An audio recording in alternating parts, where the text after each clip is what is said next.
वहाँ पे बैठने के लिए I have to earn that space. तो मैं बस यही कहूँगी, उनका आशीर्वाद बना रहे, आपका आशीर्वाद बना रहे। मैं ज़रूर आगे बढ़ूँगी, पर उड़ी बाबा कर आगे नहीं बढ़ूंगी और फ्रंट बेंचेस पे नहीं आऊँगी। निर्मला सीतारमण जी इस तरीके का बजट बनाते रहें तो शायद हम लोग उस तरफ पाए जाएंगे। इस तरफ निर्मला सीतारमण जी अगला बजट क्रिटिसाइज करेंगी। सपना हो, हकीकत बनाना भी हम जानते हैं। सर, शुरुआत करने से पहले मैं कल जब मैं अपने फ्लो लीडर के साथ बैठी थी वहाँ पर, उपराष्ट्रपति जी ने एक बहुत महत्वपूर्ण बात कही थी। उन्होंने मुझसे कहा था वहाँ पे बैठने के लिए I have to earn that space.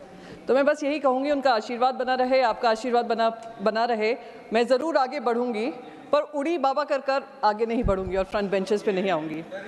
और दूसरी चीज़ कहूँगी सर, निर्मला सीतारमण जी इस तरीके का बजट बनाते रहें तो शायद हम लोग उस तरफ पाए जाएंगे। इस तरफ निर्मला सीतारमण जी अगला बजट क्रिटिसाइज करेंगी। सर, सबसे सपना हो, हकीकत बनाना भी हम जानते हैं। सर, सबसे पहले तो वित्त मंत्री ने 7वां अपना कंसेक्यूटिव बजट दिया, तो मैं उनसे कहूँगी, उनको कॉन्ग्रेचुलेट करना चाहूँगी। साथ ही साथ उन्होंने एक और इतिहास रचा है। उन्होंने प्रधानमंत्री सरकार बचाओ योजना के तहत ये बजट को पेश किया है। और प्रधानमंत्री सरकार बचाओ योजना तो है ही, पर महाराष्ट्र विरोधी ये बजट है और इसके लिए मैं इस बजट का समर्थन नहीं करती हूँ। जैसे ही हमने महाराष्ट्र विरोधी बजट बोला, हम पे आरोप लगने लग गए कि एक पोर्ट, वाधवान पोर्ट के लिए 76,000 करोड़ का आवंटन हुआ है। सर, मेरे पास डिमांड फॉर ग्रांट्स है ministry of shipping, ports and waterways की। इसमें कहीं भी ये लोग सब जो महाराष्ट्र के हित में बात करने की बात करते हैं पर महाराष्ट्र विरोधी हैं, बता दें कहाँ पे इसका प्रोविज़न 76,000 करोड़ का प्रोविज़न इसमें बजट में हुआ है। तो ये भी झूठ महाराष्ट्र को परोसा जा रहा है। सर, दूसरी चीज़ मैं कहना चाहूँगी, मैं महाराष्ट्र से आती हूँ।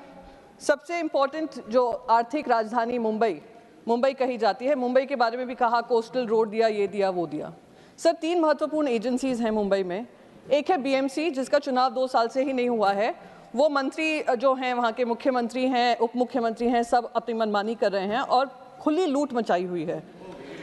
2023 में बीएमसी से शुरुआत करूँगी सर। 2023 में प्रधानमंत्री नरेंद्र मोदी जी 6,080 करोड़ का रोड प्रोजेक्ट आकर उद्घाटन करते हैं।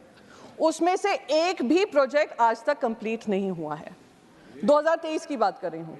2024 में फिर से 6,000 करोड़ का टेंडर आता है और उन लोगों को दे दिया जाता है, कॉन्ट्रैक्टर्स को दे दिया जाता है जो ब्लैकलिस्टेड हैं। तो आप ये समझिए कि पूरा जो कॉर्पोरेटर और बीएमसी का और ये कॉन्ट्रैक्टर्स का नेक्सस है, वो इनके अंतर्गत फल फूल रहा है। दूसरा सर मैं बताना चाहती हूँ किस तरीके से बीएमसी का बताया मैंने। एक एमएसआरडीसी है, कोस्टल रोड की कोई बात कर रहा था। सर, 2017 से नॉर्थ बाउंड कोस्टल रोड बन रहा है, आज तक वो कंप्लीट नहीं हुआ है।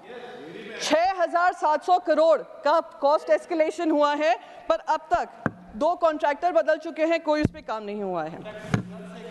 सर, हाईवे की, हाँ वहीं से ही होंगे, आजकल तो सब कुछ गुजरात ही जा रहा है। सर एक सेकेंड।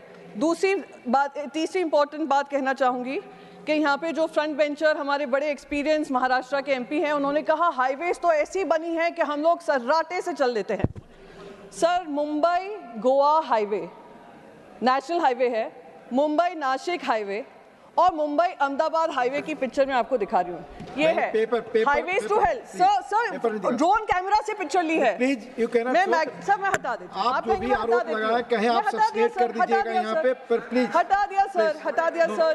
पर आपको मैं हटा दिया सर। मैग्नीफाइंग ग्लास से आप उसमें हाईवे ढूंढ लीजिए, उसकी मैं खुली चुनौती इनको देती हूँ। तो ये जो करप्शन हो रहा है महाराष्ट्र को लेकर, महाराष्ट्र के हित के खिलाफ, उसको मैं सामने लाना चाहती थी।